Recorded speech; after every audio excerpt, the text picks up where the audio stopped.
దేవాది దేవునికి మరొక్కసారి హృదయపూర్వక వందనాలు చెల్లిస్తూ ఈ నూతన సంవత్సరంలో దేవుడు మనందరినీ ప్రేమించి ఇచ్చిన వాగ్దానము ఆదికాండం 17వ అధ్యాయం 6వ వచనం. సో దాన్ని నిన్నటి దినాన్ని మనం ధ్యానం చేసుకుంటూ వచ్చాం. కాకపోతే సమయ హద్దుబాట్లను బట్టి నేను అన్నీ వివరించలేకపోయాను కనుక దానిలో నుంచి ఒక తలంపు ఈరోజు పరిశుద్ధాత్మ దేవుడు మనతో మాట్లాడబోతూ ఉంటుండగా శ్రద్ధగా ఆలకించాలని నేను వేడుకుంటా ఉన్నాను. ఆదికాండము 17వ అధ్యాయము 6 నుంచి మరొకసారి చదువుతున్నాను. నీకు అత్యధికముగా సంతాన వృద్ధి కలుగజేసి నీలో నుండి జనములు వచ్చినట్లు నియమించుదును, రాజులను నీలో నుండి వచ్చెదరు. ఆమేన్. నేను నీకు నీ తరువాత నీ సంతానమునకును దేవుడనై ఉండునట్లు నాకును నీకును నీ తరువాత వారి తరములలో నీ సంతతికి నీ మధ్య నా నిబంధనను నిత్య నిబంధనగా స్థిరపరచుదును.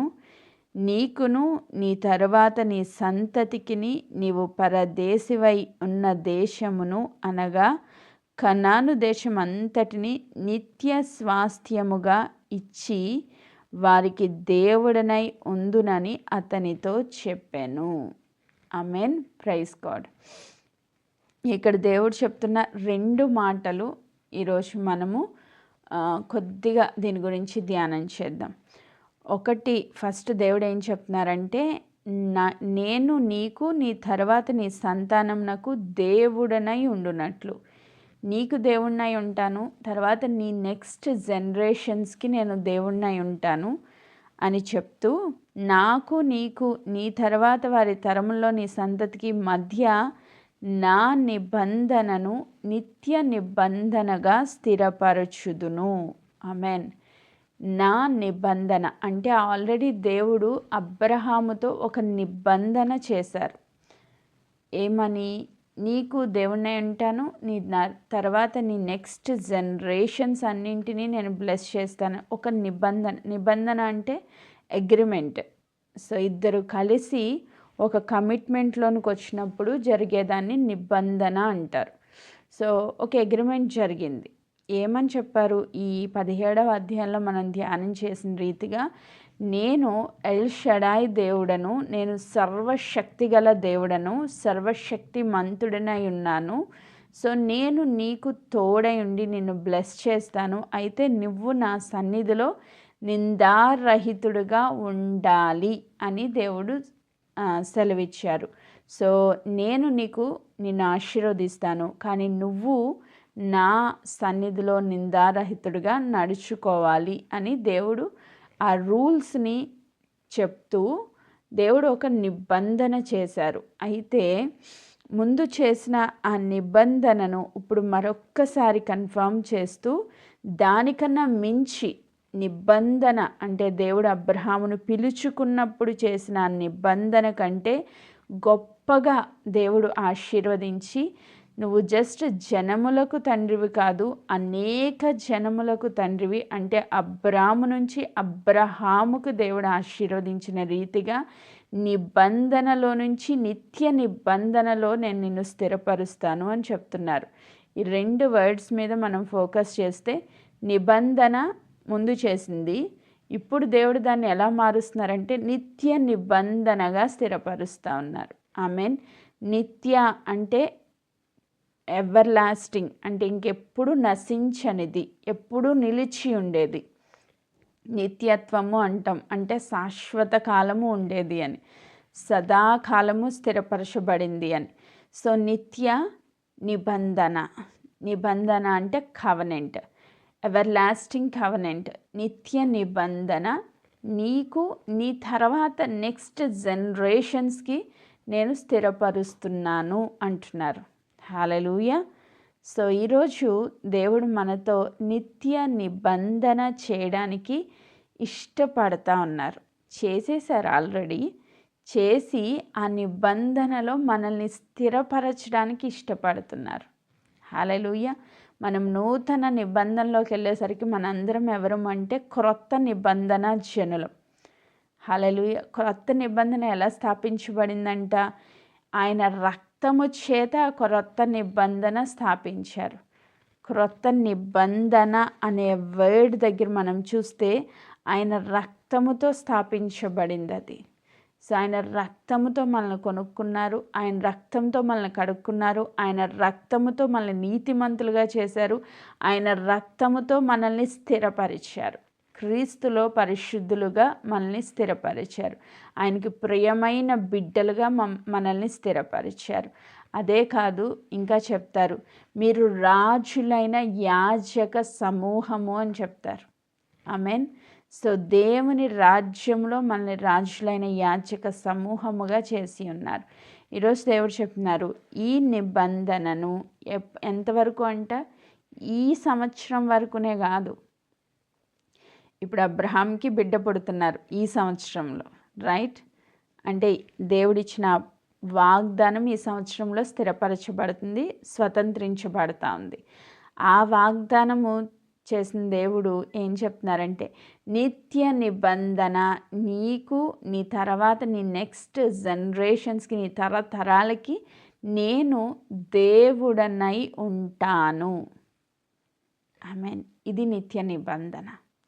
నేను మీకు దేవుడనై ఉంటాను, నేను మీకు ఎల్ షడాయిగా ఉంటాను. ఈ సంవత్సరం వరకునే కాదు, నువ్వు ఎన్ని సంవత్సరాలు ఈ భూమి మీద బ్రతికితే అన్ని సంవత్సరాలు దేవుడు నీకు తోడై దేవుడుగా ఉండి ఆయన నిన్ను నడిపించడానికి, నిన్ను ఆశీర్వదించడానికి ఇష్టపడుతున్నారు. ఆమేన్. Praise God. ఇది నిత్య నిబంధన. సో దీని గురించి నేను పొద్దున్న ఉదయకాలం ప్రార్థన చేస్తూ వచ్చినప్పుడు దీన్ని కన్ఫర్మ్ చేస్తూ దేవుడు నాకు ఇచ్చిన ఇంకొక లేఖన భాగంను చదవాలని ఆశపడుతున్నాను. 89వ కీర్తన.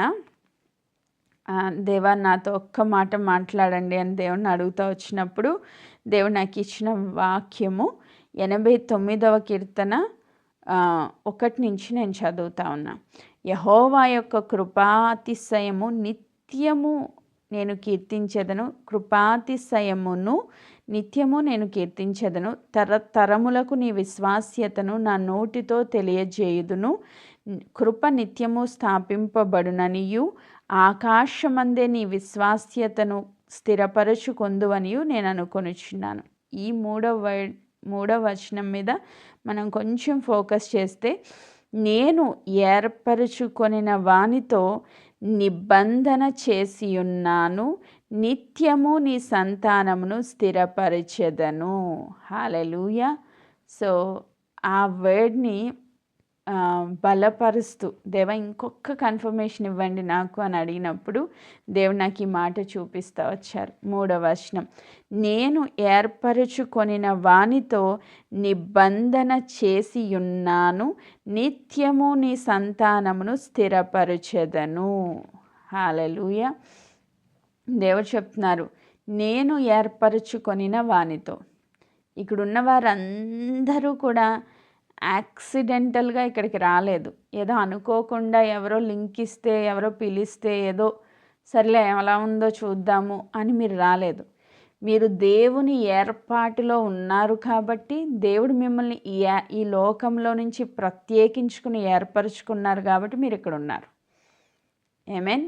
నేనైనా మీరైనా దేవుడు మనల్ని ఏర్పరచుకున్నారు. ఆమేన్. Praise God. సో ఏర్పరచుకున్న వారితో దేవుడు చెప్తున్న మాట ఏంటంటే, ఏర్పరచుకున్న వారితో నిబంధన చేసి ఉన్నాను. చేసి ఉన్నాను అంటే డన్, జరిగిపోయింది ఆల్రెడీ. ఇప్పుడు చేస్తాను అని చెప్పట్లేదు దేవుడు. నేను ఏర్పరచుకొనిన వానితో నిబంధన చేసి ఉన్నాను, నిత్యము నీ సంతానమును స్థిరపరచుదును. ఆమేన్. సో మనమే కాదు, మన జనరేషన్స్, ఒక్క అబ్రహాము విధేయత తన తరతరాలకు ఆశీర్వాదంగా మార్చబడింది. ఒక్క అబ్రహాము నిందారహితంగా దేవుని సన్నిధిలో నడిస్తే ఆ నిత్య నిబంధన స్థిరపరచబడింది. హల్లెలూయా. నువ్వు ఒక్కదానివి సమర్పించుకొని, లేకపోతే నువ్వు ఒక్కరివి సమర్పించుకొని దేవుని సన్నిధిలో నిందారహితంగా నడవడం మొదలు పెడితే నీ విధేయత నీ తరతరాలకి ఆశీర్వాదం. ఆమేన్. శారీరకంగా చూసుకుంటే మన పిల్లలు అని అనుకోవచ్చు, మన సొంత బిడ్డలు. కానీ ఆత్మీయంగా చూసుకుంటే నీ ద్వారా అనేక మంది ఆత్మీయ సంతానాన్ని ఆశీర్వదించబడాలని దేవుడు కోరుకుంటున్నారు. హల్లెలూయా. సో శారీరకంగా మనం కన్నది ఒక పిల్లో లేకపోతే ఇద్దరు పిల్లలో ఉంటారు. వాళ్ళని దేవుడు బ్లెస్ చేస్తారు, వాళ్ళని దేవుడు విడిచిపెట్టరు. కానీ నీ ద్వారా అనేక జనములు లేస్తాయి. ఆమేన్. అనేక మంది రాజులు లేస్తారంట. ఆమేన్.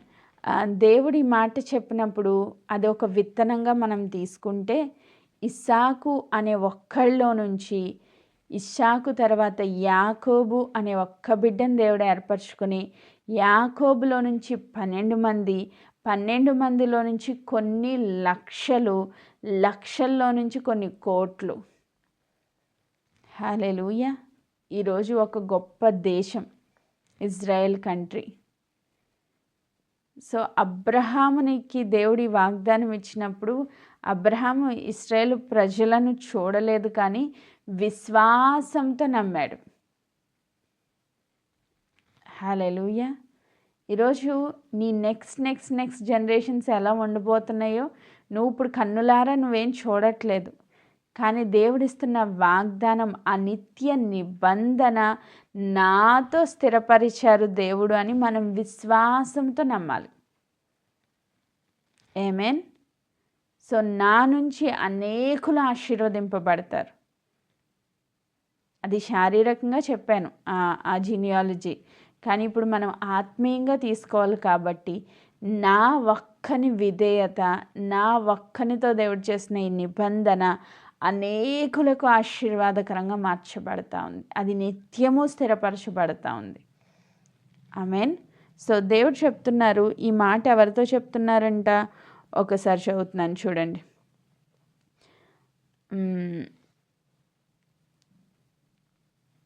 24వ వచనం. నా విశ్వాస్యతయు నా కృపయు అతనికి తోడై ఉండెను. ఆమేన్. హల్లెలూయా. దేవుడు దావీదుని ఏర్పరచుకుని ఒకసారి పైన 19వ వచనం. అప్పుడు నీవు దర్శనంతో నీ భక్తులతో ఇట్లు సెలవిచ్చి ఉంటివి, నేను ఒక శూరునికి సహాయం చేసి ఉన్నాను, ప్రజలలో నుండి ఏర్పరచబడిన ఒకనిని నేను హెచ్చించి ఉన్నాను, నా సేవకుడైన దావీదును నేను కనుగొని ఉన్నాను, నా పరిశుద్ధ తైలముతో అతనిని అభిషేకించి ఉన్నాను, నా చేయి ఎడ తెగక అతనికి తోడై ఉండును, నా బాహుబలము అతనిని బలపరచును. ఆమేన్. దేవుడు ఇక్కడ ఒక రాజుగా ఎవరిని ఏర్పరచుకున్నారంట? దావీదుని ఏర్పరచుకున్నారు. అక్కడ చెప్పిన ఒక మంచి మాట ఏంటి అంటే, నా సేవకుడైన దావీదును నేను కనుగొని ఉన్నాను. హల్లెలూయా. దావీదుని దేవుడు కనుగొన్నప్పుడు ఆయన ఏం చేస్తున్నారు? ఒక్కసారి దావీదు ఫస్ట్ పొజిషన్ ఏంటి అని మనం ఆలోచన చేస్తే, దావీదు ఏం చేస్తున్నారంటే గొర్రెల కాపరి. తన తండ్రి ఇచ్చిన గొర్రెల్ని నమ్మకంగా కాస్తా ఉన్నాడు. శారీరకంగా తన పని ఏంటంటే తన తండ్రి ఇచ్చిన గొర్రెలను అరణ్యంలోకి తీసుకెళ్ళడం, వాటిని నమ్మకంగా కాపాడడం, ఒక్క గొర్రె కూడా తప్పిపోకుండా. ఒకవేళ ఒక గొర్రె తప్పిపోతూ ఉంటే దానికోసం ప్రాణం పెట్టడానికి కూడా తెగించి ఆ గొర్రెల్ని కాపాడడం, ఆ నమ్మకత్వాన్ని దేవుడు చూశారు. అలాగనే తన హృదయంలో దేవుని పట్ల ఉన్న ఆ భయభక్తుల్ని చూశారు. ఆయన్ని దేవుని స్తుతించడంలో ఉన్న ఆసక్తిని చూశారు. సో ఆ గొర్రెల దొడ్డిలో ఉన్నప్పుడే దేవుడు దావీదుని కనుగొన్నారంట. ఇప్పుడు ఇంత గొప్ప ఆశీర్వాదం పొందుకోవాలంటే నేను గొప్ప అభిషక్తురాలనై ఉండాలి, అవసరం లేదు. నువ్వు ఎక్కడున్నావో ఆ స్థితిలో నమ్మకంగా ఉంటే చాలు.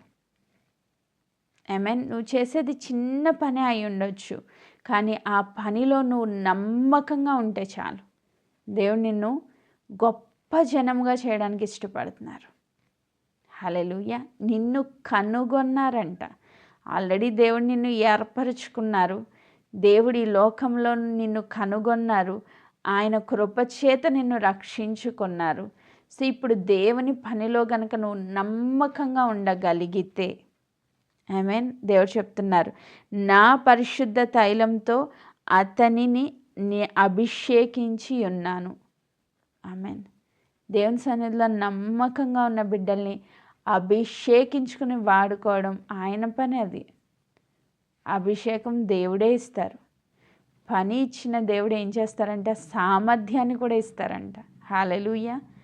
నువ్వు ఏ విషయంలో పని చేయాలని దేవుడు కోరుకుంటున్నారో దానికి తగిన సామర్థ్యాన్ని కూడా దేవుడు ఇస్తారు. నేను అనుకునేదాన్ని, స్టిల్ ఇప్పటికీ మా హస్బెండ్తో మాట్లాడుకుంటూ ఉన్నప్పుడు మేమిద్దరం నవ్వుకునే మాట ఏంటంటే, పాస్టర్స్ అయితే వారానికి ఒకసారి ఆదివారం వాక్యం చెప్తారు, లేదా శుక్రవారాలు చెప్తారు. ఈ రోజు వాక్యం చెప్పే పని ఏంది నీకు అని అంటూ ఉంటారు అప్పుడప్పుడు. ఈ రోజు వాక్యం చెప్పడం ఏంటంటే అసలు నిజంగా దేవుని మహాకృప తప్ప రోజు వాక్యం చెప్పాలంటే ఒకరోజు చెప్పిన వాళ్ళకి అర్థమైంది దాంట్లో ఎంత టెన్షన్ ఉంటుందో, ఎంత ప్రార్థన చేయాలా, ఎంత దేవుని సన్నిధిలో గోజాడాలి అని. కానీ దేవుని కృప, ఆయన ఆత్మ నడిపిస్తుంది కాబట్టి ఇది నాకు ఒక భారంగా ఏం అనిపించదు. దేవుని సన్నిధిలో వాడబడ్డం నాకు చాలా సంతోషంగా ఉంటుంది. హల్లెలూయా.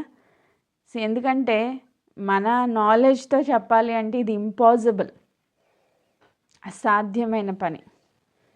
ఎందుకంటే ప్రతిరోజు వాక్యం చెప్పాలి అంటే చాలా కష్టం. మనకేమైనా తెలియని విషయాలా? అందరూ నాకన్నా గొప్ప జ్ఞానవంతులు ఉన్నారు ఇక్కడ. నా నాలెడ్జ్తో వెళ్తే మిమ్మల్ని సాటిస్ఫై చేయలేను. కానీ పరిశుద్ధాత్మ దేవుడు నడిపించినప్పుడు ఇది ఆయన వాక్యము, ఆత్మ చెప్పు సంగతులు ఆత్మకి అర్థమవుతాయంట. హల్లెలూయా. ఇది మన మాటలైతే మనం ఓ రోజు సాటిస్ఫై చేస్తాం, ఇంకో రోజు సాటిస్ఫై చేయలేం. కానీ ఇది దేవుని మాట గనక, దేవుడు బయలుపరుస్తున్నారు గనక, దేవుడే గ్రహింపులోనికి తీసుకొచ్చి ఆయనే మిమ్మల్ని సాటిస్ఫై చేస్తారు. జస్ట్ ఆయన చేతిలో వాడబడే పాత్రగా నేను ఇక్కడ కూర్చోవడమే నా పని. ఆమేన్.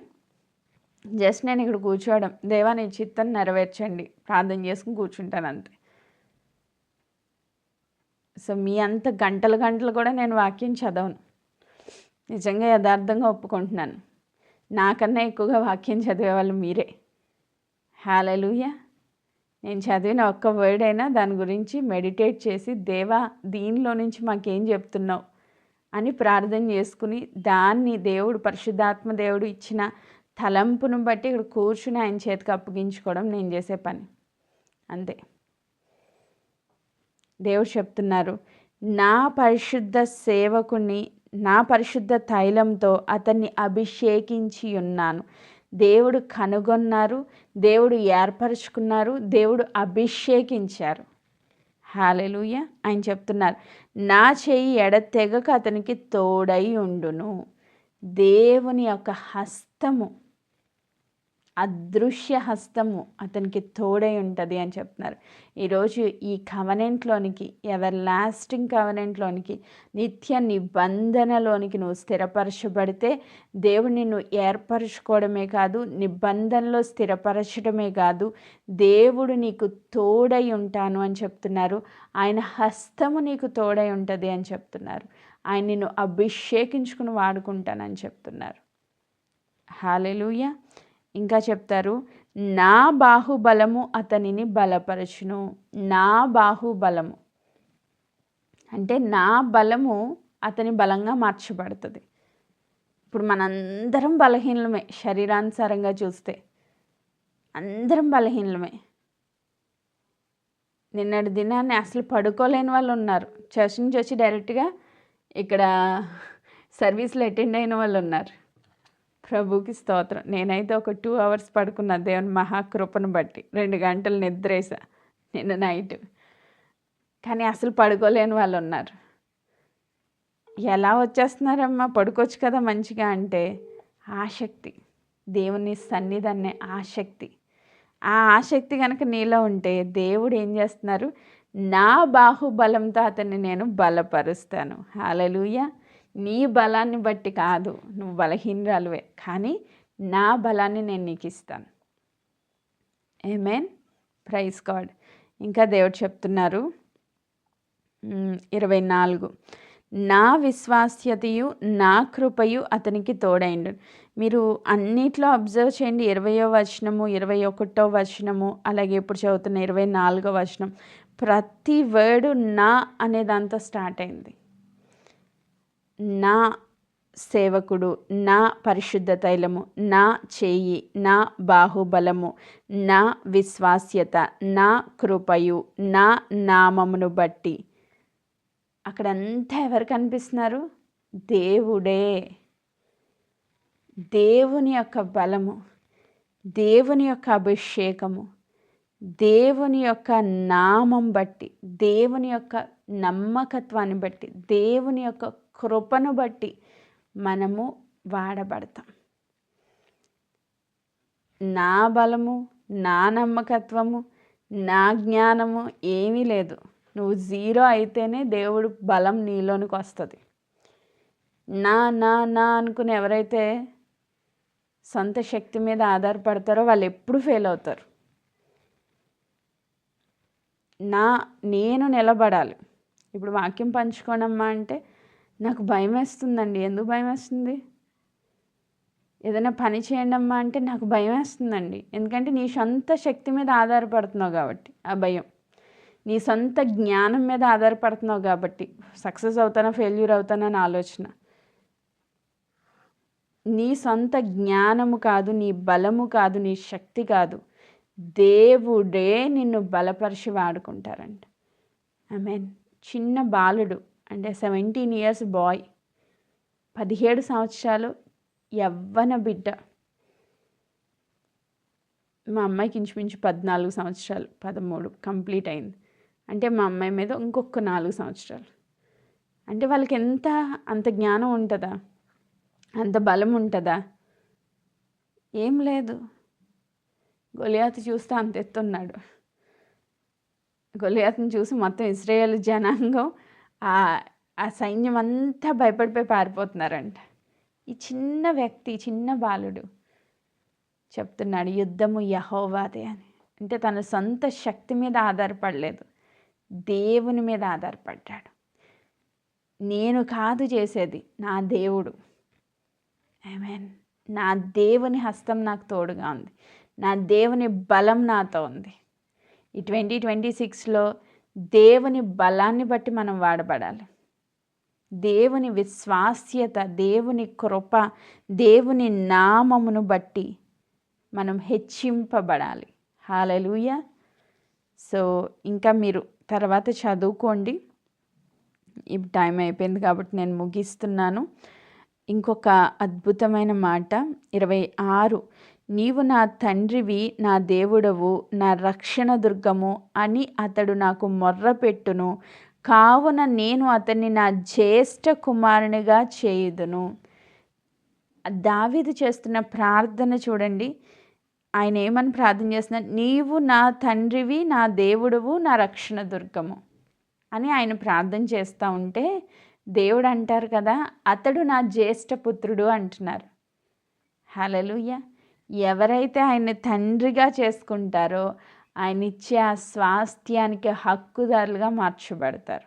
ఆయన ఇచ్చే విజయాలను వాళ్ళు స్వతంత్రించుకుంటారు. ఆమేన్. ఆయన ద్వారా గొప్ప ఆశీర్వాదాన్ని పొందుకుంటారు. ఇంకా మనం నిత్య నిబంధన అనే 1 వర్డ్నే మనం ధ్యానం చేస్తున్నాం. నిత్య స్వాస్థ్యంలోనికి ఇంకా వెళ్ళలే. 2 words ఉన్నాయి అక్కడ, నిత్య నిబంధన, నిత్య స్వాస్థ్యం. ఆ నిబంధన దగ్గరే ఉన్నాం ఇంకా మనం. సో ఆయన ప్రార్థన చేస్తూ ఉంటే జ్యేష్ఠ కుమారుడు అంటే మొదటి సంతానం అన్నమాట. అంటే ఫస్ట్ బోర్న్ సన్కి ఉండాల్సిన ప్రతి ఆశీర్వాదము దావీదు మీదకి వచ్చింది. ఆమేన్. ఈరోజు అదే ఆశీర్వాదం నీకు నాకు కూడా ఇవ్వడానికి దేవుడు ఇష్టపడుతున్నారు. ఎందుకంటే యేసుక్రీస్తు ప్రభు ద్వారా ఆయన బిడ్డలుగా మనల్ని స్వీకరించి ఉన్నారు. ఆమేన్. ఎవరు ఎక్కువ ఎంతగా దేవుడి మీద ఆధారపడితే దేవుడు వాళ్ళని అంత బలంగా వాడుకోవడానికి ఇష్టపడతా ఉన్నారు. హల్లెలూయా. ఇంకా దేవుడు చెప్తారు 28లో, నా కృప నిత్యము అతనికి తోడుగా ఉండజేసేదను, నా నిబంధన అతనితో స్థిరముగా ఉండును, శాశ్వత కాలం వరకు అతని సంతానమును, ఆకాశం ఉన్నంత వరకు అతని సింహాసనమును నేను నిలిపెదను. శాశ్వత కాలము, ఆకాశం ఉన్నంత వరకు. నువ్వు ఒకవేళ శరీరానుసారంగా ఇక్కడ మరణించినా నీ యొక్క నీతో చేసిన దేవుడు చేసిన నిబంధన శాశ్వత కాలం ఉంటుందంట. ఇప్పుడు దావీదు ఎప్పుడో చనిపోయారు, ఆయన గురించి మనం ఇప్పుడు మాట్లాడుకుంటున్నాం. నీ గురించి నీ తరతరాలు మాట్లాడుకుంటాయి. హల్లెలూయా. ఒకప్పుడు ఈ సిస్టర్ ఉండేది, ఒకప్పుడు ఈ తల్లి ఉండేది, ఈవిడ చేసిన ప్రార్థనే మా కుటుంబాలకు ఆశీర్వాదమైంది. ఈరోజు చాలామంది సాక్ష్యాలు చెప్తారు. సురేఖ తల్లి గారు చాలా బలంగా వాడబడ్డారు. ఆవిడ ఉన్నది కొద్ది దినాలు వాళ్ళని దేవుళ్ళలోనికి నడిపించారు. ఈరోజు వాళ్ళ సురేఖ దగ్గర నుంచి వచ్చిన గ్రూప్ మెంబర్స్ అందరూ చెప్తారు ఆవిడ గురించి సాక్ష్యం. ఆవిడ వెళ్ళిపోయింది కానీ ఆవిడ సాక్ష్యం నిలిచి ఉండిపోయింది. ఆమేన్. నీ సాక్ష్యం వల్ల దేవుని నిలవబెడతారు. నువ్వు దేవుళ్ళ నమ్మకంగా దావీదు వలె యథార్థంగా దేవుని సన్నిధిలో ఉంటే దేవుడు నీతో నిత్య నిబంధన స్థిరపరచాలని, నీతోనే కాదు నీ సంతానంతో స్థిరపరచాలని దేవుడు ఆశపడుతున్నారు. అట్టి కృపను దేవుడు మనకు అనుగ్రహించును గాక. దేవుడి వాక్య భాగమును దీవించును గాక. ఆమేన్.